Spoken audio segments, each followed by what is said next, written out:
आखिरकार रजब भट्ट की बहन गजल की बेटी आया ज़ोहरा का अकीका बड़ी शान और शौकत के साथ मनाया जा रहा है।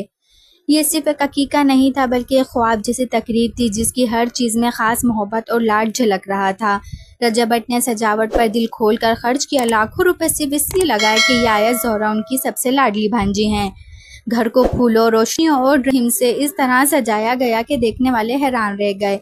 हर तरफ रंग, खुशबू और रौनक का समाता और यही ख़त्म नहीं होती। रजब भट्ट के घर में कोई भी तकरीब और उसमें कवाली ना हो ऐसा मुमकिन ही नहीं। आया ज़ोहरा के अकीके पर भी मशहूर कवाल को बुलाया गया जिसने महफिल को रूहानी रंग में डिबो दिया।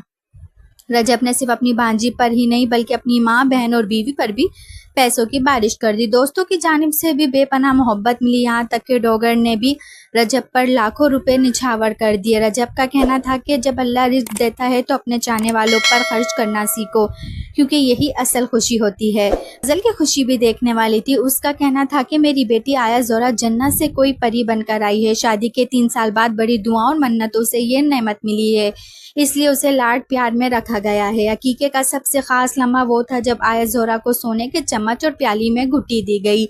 ये सोना मामू ने उसकी पैदाइश से पहले ही तैयार करवाया था। पैदा होते ही आया ज़ोहरा को सोने के सेट, हीरो की अंगूठी और कीमती तोहफे मिले और इतना खूबसूरत अकीका कि लोग देखते ही रह गए। माशाल्लाह, आया ज़ोहरा ना सिर्फ खुश नसीब है बल्कि बेहद प्यारी भी है। आपको आया ज़ोहरा का अकीका कैसा लगा? और अगर आपको इसका मासूम सा चेहरा भी इतना ही दिलकश लगा जितना हमें लगा तो हमें कमेंट सेक्शन में बताना नहीं भूलिएगा।